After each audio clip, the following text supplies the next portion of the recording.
Yo, yo, yo, what's up? Dames Marvs here, and this is a weird first version of the Dames Marvs show. Ooh, I don't know. We're gonna call it you've heard of the old saying about Iowa, idiots out walking around. We've no, I had adjusted not it. heard that actually. We've adjusted it for this one. Iowa stands for idiots over Washington's antics. I'm Yes. directing that mostly at Russ because Right. I don't know what you are politically. You're a outlier by all stretches of the I imagination. am uh I am unaffiliated. So we're on a half hour time allotment here, and I got a clock counting us down. We're here with Major Tom over here, Yep. or Major Tommy, because there was 100 Major Toms on TikTok, I guess. Yes. So And then Major we got Tommy on TikTok. Uncle Russ, who can also be found on Twitter. Are you on TikTok? He is. Yeah, I am. I haven't been there in a while, but I'm Well, gonna have to relearn all that. it's all right. We'll figure it out. We're here to talk politics. Yay! Yay. Everyone's favorite subject. So, all right, we've got. I mean, you can't see it because I've got my fancy screen up here, but in the background, we are T minus 10 minutes away from the first real presidential debate since Joe Biden stepped down. And Kamala Harris, where is this? Is in you guys know, Philly, I think. I think it's in Philly. but it's on ABC. Yep. We're gonna miss probably the first 20 minutes of it, I guess, which is okay. I'll get the clip notes later on. But I was gonna ask you guys, Probably not gonna miss a lot anyway. we've been waiting for this debate for a long time. We were wondering who's going to back out. What do you? I'm going to start with Tom here. What do you think? What do you expect from tonight's debate? Um, I think just a couple of opinions about debates these days in general is it's not really a debate. It's more or less a joint news conference. And what's happened is the corporate media folks have turned this into an event. This is like the Super Bowl of politics, or the Daytona 500 of politics. I think that we're not going to learn a whole lot new tonight. If you want to have a debate, why don't you do it like Lincoln and Douglas did, where one person talks for 15, 20 minutes, and then the other person talks for 15, 20 minutes and rebuts, and then you go back and forth and back and forth. And there's not really any questions asked. It's whatever they want to talk about and argue with in front of a live audience, and they respect each other. They don't step all over each other. And so to call it a debate is a misnomer. Now, it is what it is. It's going to happen. Um, I'm not looking for it to change very many minds. There was, and I got a lot to say about polls and stuff too, but uh, I think that very little is going to change. The people who are for Trump are still going to be for Trump at the end of the day. The people who are for Harris are going to be for Harris when this is all done. I think the number of people who are truly undecided is very small in this election. One poll put out today was that 30% of the people who said they were going to watch the debate, they said this was going to help them make up their mind. And I'm calling bullshit on that. There is no way that's going to happen. If that number is even close to being accurate, then Donald Trump is in deep shit because I guarantee you there's no Harris supporters out there that are undecided at this point, and this debate's not going to change their mind.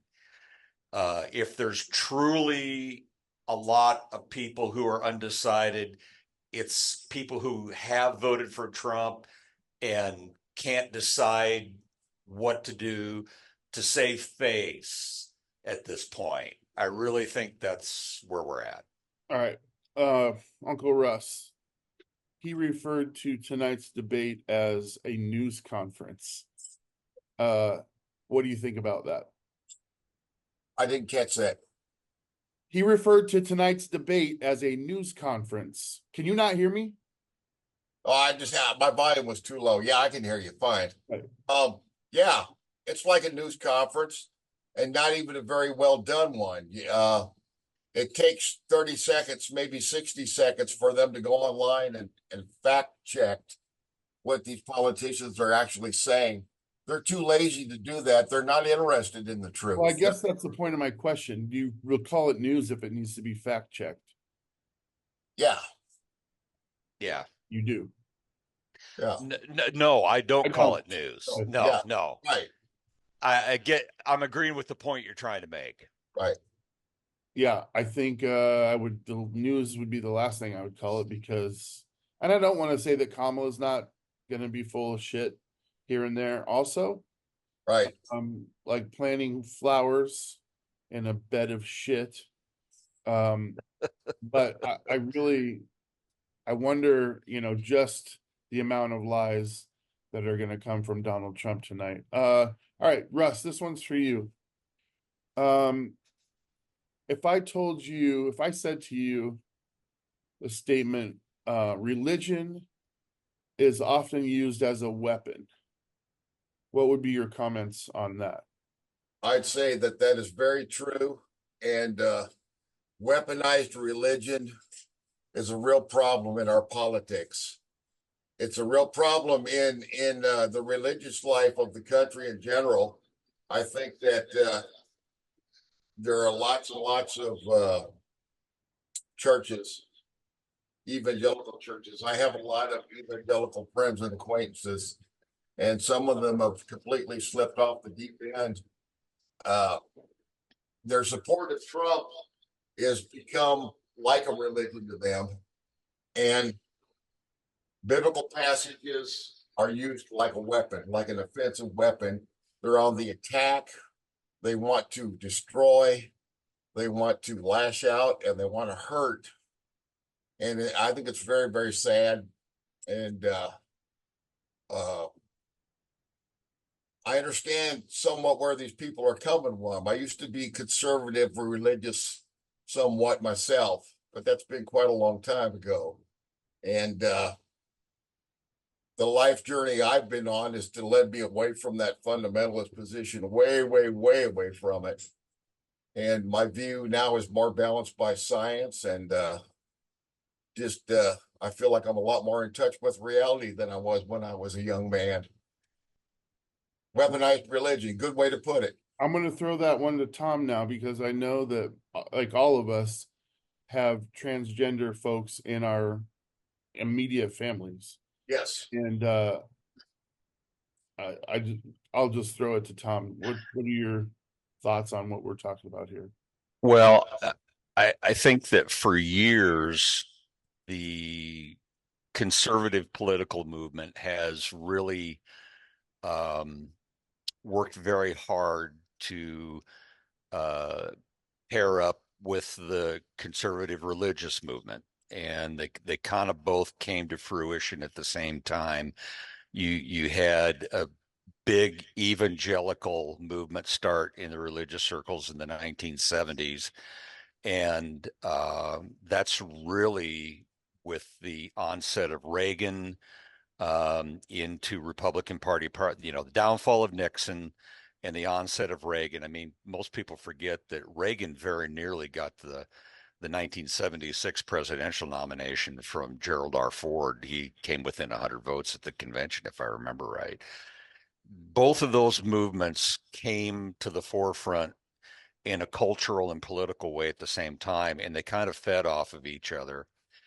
And I've always thought a big part of that, a big component of that is fear. Uh, the conservative political movement, which tends to want to hold on to traditional values and so forth, frame the argument in such a way that it resonated with the evangelical Christians, and that is fear that their way of thinking, their way of life, these sorts of things were slipping away. And unfortunately, every election they keep doubling down on that, and I think we've gotten to the point that we are today where even some evangelical Christians bear no resemblance at all to what they used to be. They've become more Christian nationalists. Yeah. And so it's the fear-based when you run and get elected and monetize your churches and your politics and everything else based on fear, the only way you can perpetuate that is to keep doubling down on it. Because if people aren't afraid of something, then they're gonna stop following you, right? All right, so we've talked about, you brought up fear, so I have to go there now. I'm looking at things objectively here, and I see fear on both sides. You have the left saying if Donald Trump gets in, our country is over. He's going to be a dictator. We'll never, he's even told the people, I'm going to make it so you never have to vote again. The religious people, I mean, didn't say that to the other public, but, and then you have the right saying, this is communism. It's going to end the country. Fear is being used on both sides of the ticket. And I mean, is there a way out of that?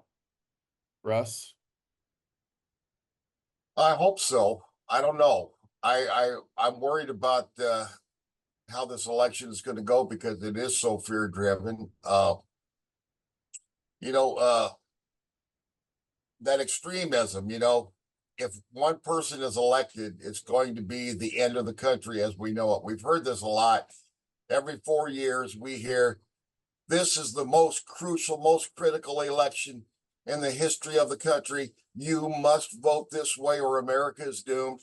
America has survived worse presidents than Donald Trump. I firmly believe that. Not that he's any damn good. He's no damn good at all. But Agree to disagree, but go ahead. this country has survived a civil war, World War One, Fair. World War Two. All of these things make the real threat from Donald Trump look not as serious in comparison. He may want to become a dictator.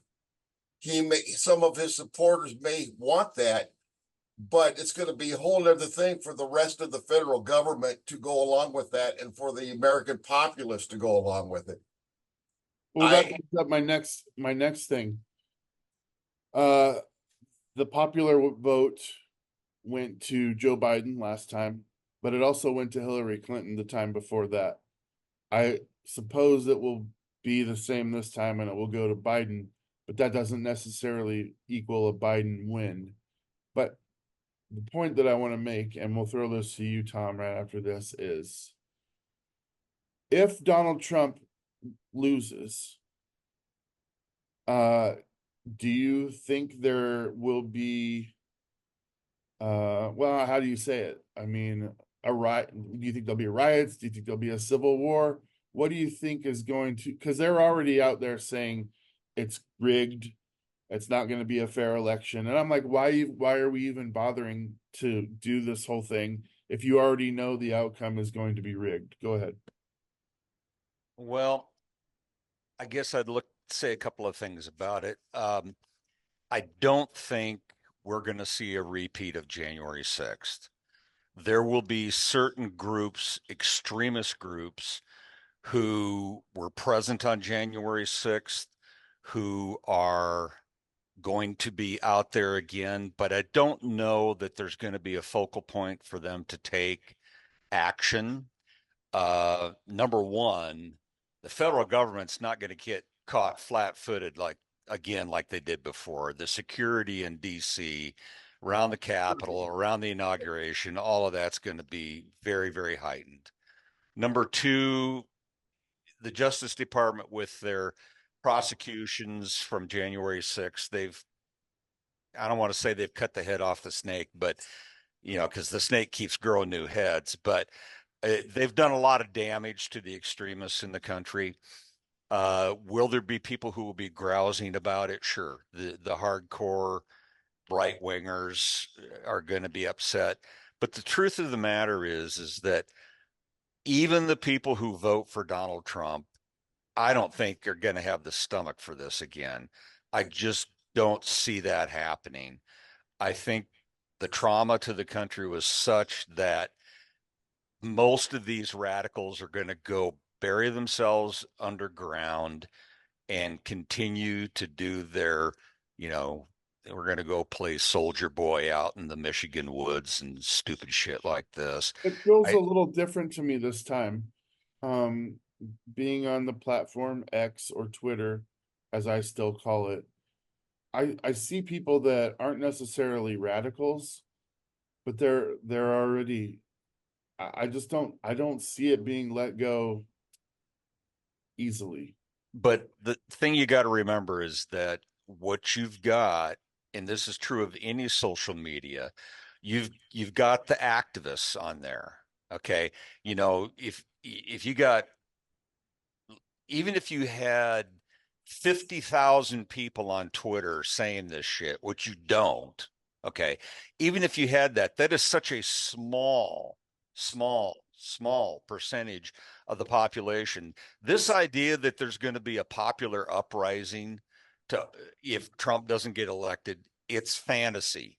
It's a pipe dream. And all these guys, again, all these guys running around in the woods in fatigues and carrying their AR-15s and all this, they think they're going to overthrow the government. They're full of shit. No. They are never going to be able to overpower the federal government. The Confederate States, the most organized opposition to the federal government ever to exist, couldn't get it done in 4 years of war. What makes these guys think that a few hundred or a few thousand of them are going to be able to do it? They're out of their minds. If they try, they're going to be put down swiftly. Very And swiftly. if they have to, they're going to be killed. Yeah. They will be killed. And I don't want that to happen. No, I don't either. But I think there's a good possibility there could be I'm like Damon, I'm a little bit worried. I think some of that could break out here and there. I'm not going to say you wouldn't see isolated bits of it, So, but an attack on the Capitol again, no. I don't see that happening. But you may see some disruptions and stuff in other areas. You may see more protests and you may see some violent stuff, but the government will put it down. Well, it's been so tumultuous in these last couple of months that I do have a legitimate fear, and that is not knowing on November 6th who our president is because of certifications and like calls for recounts and just a bunch of garbage. And I think that's going to be, it'll be terrible for the United States if we don't know within 2 days of the election who the president is. I think we'll see a lot more of what we're talking about. Well, can I throw a little historical context on this too? Oh, please. Uh, please do. Please do. 1980. Okay, Jimmy Carter is the incumbent president. Ronald Reagan is the challenger, and the news media portrayed this as a close race. They portrayed this as a close race right up until the day before the election. And oh, so and so's ahead by 1 or 2 points, and so so's ahead by 1 or 2 points. It wasn't a close election at all. And I may be proven wrong, and I've been wrong before, but I don't think this race is close. At least not in the overall popular vote. I think Harris is going to run up popular vote totals that are going to exceed Biden's margin. I don't see any way that Donald Trump gets any more votes than he did 4 years ago. The people who are with him are either going to stick with him or they're going to go somewhere else. There's nobody that voted for Joe Biden that is going to go back and vote for Donald Trump. I mean, yeah, here and there, but not in large numbers. And so, maybe we'll have some close states in the Electoral College, but I don't think this race is as close as everyone wants you to believe it is. I I think she's ahead, and I think she's ahead by a lot. I think the polling models are flawed, as they have been in every election since about 2012. Um, the pollsters cannot seem to get an accurate handle on who the voting populace actually Raise is. your hand if you've ever been polled for this. You have, You Russ? Yes, actually I have have. in an ABC or an NBC poll. You've No, been I forget who it was. It was this. How long ago? This would have been in the last election cycle. Okay. They asked me which of the Democratic candidates I approved of, and they named every single one of them that was on the ballot, with the exception of Tulsi Gabbard. They never wanted to claim her. Okay, so let me ask you this. Are you, because I get text messages from the Democratic Party as well, because that's who I'm affiliated with. But as far as like a general election poll, have you ever been polled for a general election for, between the left and the right? Never. So who are these people that are being polled? I'm not a part of it. No, nobody I know is a part of it. So I really don't give a shit what polls say. I remember I agree I thought totally. Hillary had it locked down as far as I was concerned, and I was Sure, laughing every time Donald Trump was on TV. But then all of a sudden he's president, and I'm not laughing anymore. that's right.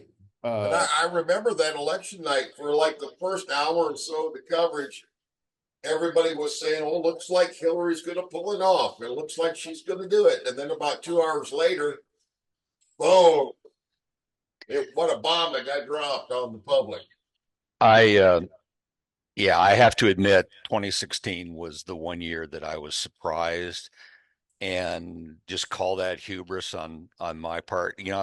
My my father-in-law used to say it takes a pretty dumb politician who can't figure out who the president of the United States is going to be.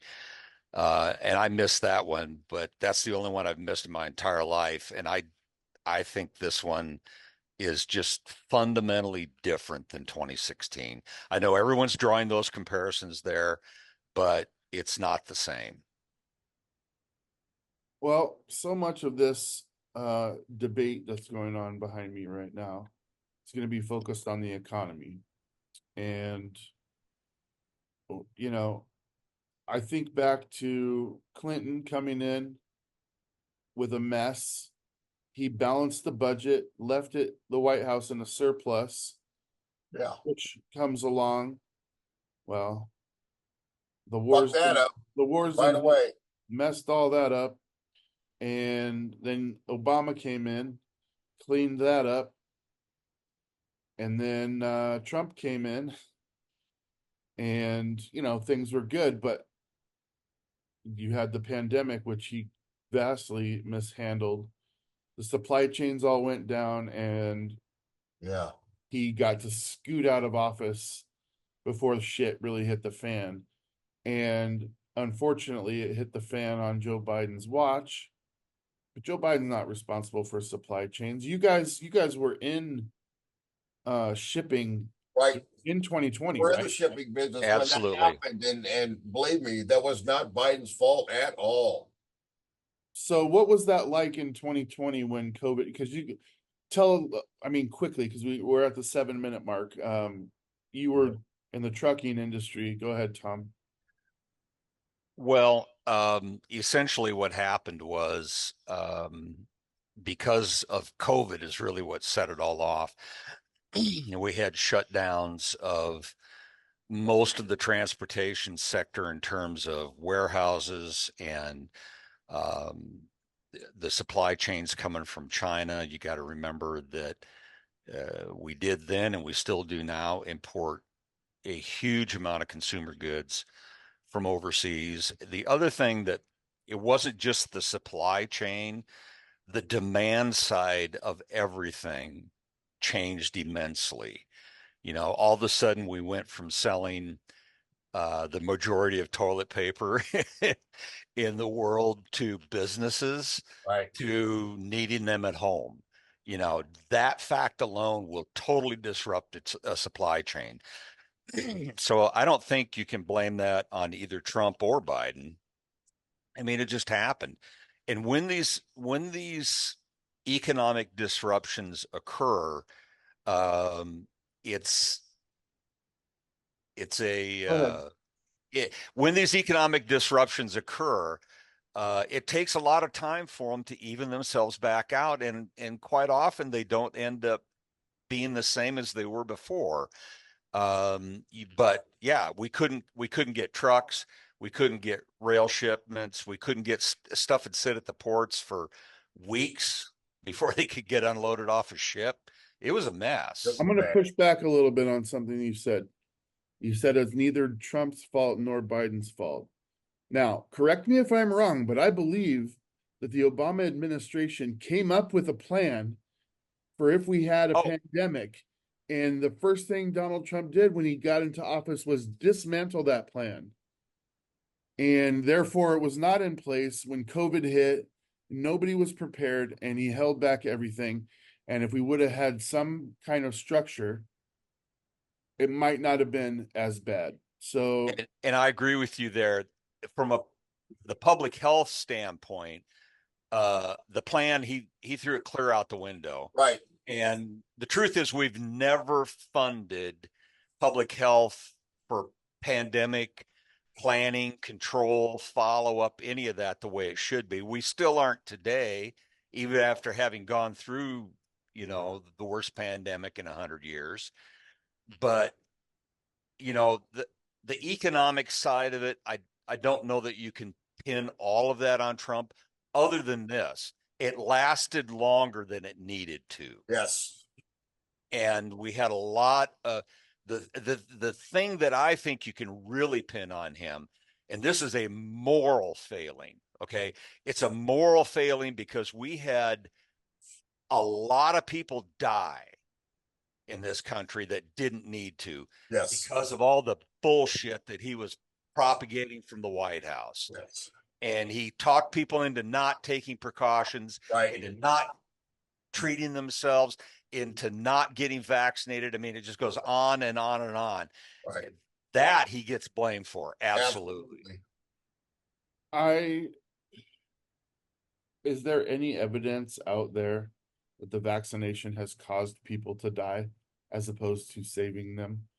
I mean, I'm sure that there's been a case where the vaccination didn't sit well with somebody, but that's been the case of every vaccination throughout Right. the history of man. Yeah. All vaccines are risky.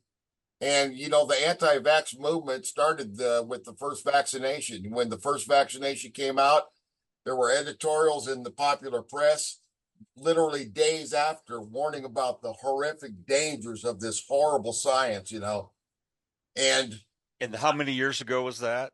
that was back over 100 years ago. Yeah. And see, Trump does not want to take credit for the actual one thing he did was he fast-tracked the release of the vaccine so that people could get it. He might have told people they didn't need it, but he did fast-track the vaccine. Yes. Yep. And all of these people that support him And he are took it. anti-vax. And I'm not saying that the anti-vax movement is a right-wing thing, because there's plenty of left-wing people that don't know science also. Well, I got the vaccination. I believe we all did, but here I don't Yep. think that I got a couple of you them. have to get it. I don't think that you should have to get it. I don't think it should be mandated. It should be, I mean, if I'm gonna advocate for women's rights to do with their body, I gotta be Correct. the same way for everybody else when it comes to those types of things. But I agree, but I want to throw a caveat in there. Yeah, I don't think anybody should be forced to have a vaccine, but your employer, your family, your church, your school absolutely has the right to keep you away if they want to, if you're not vaccinated. And you can go on and on about your rights. Yeah, your right was to not get vaccinated. You don't have a right to go and infect other people. Well, and I believe that about Hy-Vee, Walmart, they have the right to reject people. Their businesses. I mean, that's the whole thing. Like, if and it sucks, but like if somebody doesn't want to serve a gay couple a cake, that's their right. I'm not going to patronize that place, and I'm going to tell everybody else to avoid it. But I don't like it. But that's what this country is. You have to stand by the Constitution. You can't just throw it out the window when it's convenient. Um, Totally agree. so I mean, and I'm not one of those guys that's like Trump told you to drink bleach. I mean, he made a comment, but anybody with a brain knows the context, and I, I hate all that And shit. the source, and the Right, source. right. But here's the fact of the matter on the vaccinations, okay? The president fast tracked it, and President Trump, and he got it, he took it, and Yes. so I don't Better know. late than never, right? I don't understand people who comment that it's killing people or it was designed to reduce population. I mean, Population. next time we do this, we're gonna go down the rabbit holes of QAnon and all that garbage. Yeah. But we're Yeah. at the 10-second mark. Do you have any final comments, I've enjoyed it. Russ? God, yeah, good to talk with y'all. Glad to be able to I mean, it express. went by too fast. There's so much to cover. Right. Yeah. I just think, one thing we didn't even touch on was, people talk about Biden's cognitive decline, and they don't mention that Mr. Trump is not as articulate as he was 4 years ago. The man cannot compose a comprehensive sentence. He makes public statements, long-winded public statements that make absolutely zero sense. And he Long-winded public every statements damn after the day, times and expired. nobody's calling him on it. You mean long-winded Sounds like statements after the times expired? sounds like a topic for the next show. It is, and we'll start with this. I heard All him right. say today or yesterday. Oh, you send your kids to school and you tell them I love you, Jimmy, and then they come home and they've had this surgery. Yeah. The man has lost. Probably have a week. That's You a have a lie. week to show me. I really resent that too. When kids are actually being shot dead in class, why Yeah. to lie about shit like that? Here's the thing, guys. We'll get to all of this. Yes. I promise you, we'll do this as frequently as we can, at Okay. least until November. But thank you. It's been a great half an hour. Thank you guys for participating. We'll see you maybe in a couple days, maybe next week. Who knows? See you soon. For Major Tom and Uncle Russ, I'm Dames Marvs. See you on another Lock 22 programming.